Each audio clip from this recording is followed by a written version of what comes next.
অসংখ্য ধন্যবাদ। এবং মালদায় বলছি প্রায় 12 থেকে 13 বছর পর আমার আসা, এবং 12-13 বছর পর এসে যখন মালদাকে দেখছি, মালদাকে নতুন ভাবে পেয়েছি, কারণ মালদা এখন অনেকটাই ডেভেলপ করেছে।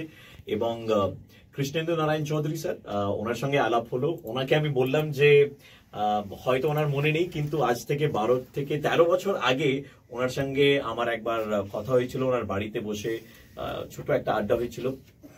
এবং এটা দেখে ভালো লাগলো যে মালদার মতন একটা জায়গায় একটা রেডিও স্টেশন, এই প্রচেষ্টা, এই প্রকল্পটা দাদার জন্যই সম্ভব হয়েছে। যদি দাদা না থাকতো তাহলে প্রত্যেকটি মানুষের কাছে পৌঁছানো এই ব্যাপারটা না খুবই ডিফিকাল্ট। কিন্তু রেডিও এমন একটা মাধ্যম যেটা কমন মানুষের মাধ্যম। তো আজকে রেডিও মালদা 90.4 এর মাধ্যমে আমি দাদাকে থ্যাংক ইউ বলতে চাই যে আপনি আমাকে এখানে নিয়ে এলেন। এবং যখন রেডিও ছেড়েছি প্রায় 10 মাস আগে, তারপরে হচ্ছে এটা আমার প্রথম visit to any radio station. এর মাঝখানে অনেক রেডিও স্টেশন আমায় বলেছে যে আপনি আসুন, কিন্তু সেটা হয়নি। কিন্তু আজকে দাদা বলে আজকে আমি এখানে এলাম, এবং ভালো লাগলো এই সেটআপটা দেখে। আবার ওই মাইক্রোফোনের সামনে কথা বলছি, ভালো লাগছে, মানুষের কাছে পৌঁছতে পারছি আমার গলা দিয়ে, এই জিনিসটাই ভালো লাগছে। স্যার, এটা কিন্তু একটা বড় ব্যাপার না, যে অনেকদিন পর আবার যখন আমরা ফিরে আসি একই প্ল্যাটফর্মে, কোথাও একটা নস্টালজিক হয়ে যাই আমরা। ডেফিনেটলি। সো আমার সেই নস্টালজিয়াটা আমার এখন সব স্মৃতিতে আসছে, কারণ ওই কনসোল দেখতে পাচ্ছি, আমি মাইক্রোফোন দেখতে পাচ্ছি আমার সামনে, কানে হেডফোন দিয়ে সরাসরি এই মাধ্যমে, বেতার মাধ্যমে লোকেদের সঙ্গে কথা বলছি। এই ব্যাপারটাই আমাকে নিজে নস্টালজিক করে ফেলছে। ওকে স্যার, আমরা তো আপনাকে সবসময় আমরা বিভিন্ন ফেসবুক লাইভে বিভিন্ন কিছুর সাথে, মানে ইভেন আমিও ফলো করি। হ্যাঁ, তা এই যে ফেসবুকের সাথে আপনি কানেক্টেড হয়েছেন, সোশ্যাল মিডিয়ার সাথে যে অনেক মানুষের সাথে কানেক্টেড হয়েছেন, এই জার্নিটা কিরকম ছিল আপনার স্যার? এই জার্নিটা শুরু হলো সাল 2019-এ। 2019 সালে আমি ডিসাইড করলাম যে রেডিও তো হলো, প্রায় আমি 2005 থেকে রেডিও করছিলাম। 2005 থেকে 2019 ধরে রাখুন 14 বছর রেডিও করেছি। এবার নতুন কি করব, আরো কিভাবে আমি মানুষের কাছে পৌঁছানোর চেষ্টা করব।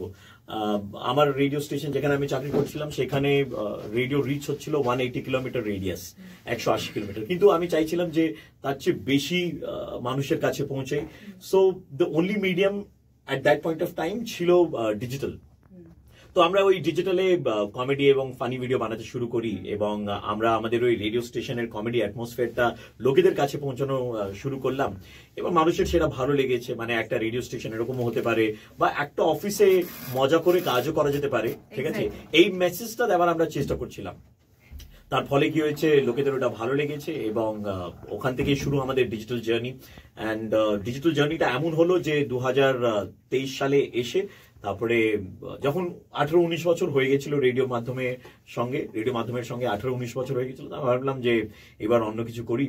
তো ডিসাইডেড টু কুইট রেডিও, এবং আমাদের ডিজিটাল জার্নিটা এখন কন্টিনিউ করছি আমরা। ওকে স্যার, হ্যাঁ সেটাও আমরা ফলো করছি। আর সত্যি আমরা আপনার বিগ ফ্যান, আপনাকে আজকে পেয়েছি, মানে ইট ইজ গ্রেট অনার। এটা আমারও সৌভাগ্য যে মানে মালদায় এলাম, এবং দাদার সঙ্গে দেখা হলো। ওই 11-12 বছর আগের স্মৃতিগুলো সব মনে পড়লো। তারপরে রেডিও স্টেশনে এলাম, 10 মাস আগের স্মৃতিটা মনে পড়ছে। সো মালদা ট্রিপ বলবো পুরোপুরি কমপ্লিট হয়েছে, because it's a complete nostalgic trip for me. আচ্ছা, আর স্যার বাংলা, মানে এই যে মালদাতে এলেন আপনি স্যার, আপনি তো বললেনই নস্টালজিক হচ্ছে, মালদার কোন জিনিসটা আপনার খুব পছন্দ? যে মালদা, সবাই বলে মালদার আম, এবং মালদার যে লাংড়া আম বলে সেটাকে, হ্যাঁ, তো সেটা আমার খুব ভালো লাগে। মানে আমের যদি সিজন থাকে, তখন সেই আমটা যদি প্রত্যেকদিন না খাই, তাহলে আমার মানে ওই গরমকাল কমপ্লিট হয় না। তাহলে আমার ওই মালদার ওই যে লাংড়া আম, সেটা আমার ভীষণ প্রিয়, এবং ওটা তো দরকার।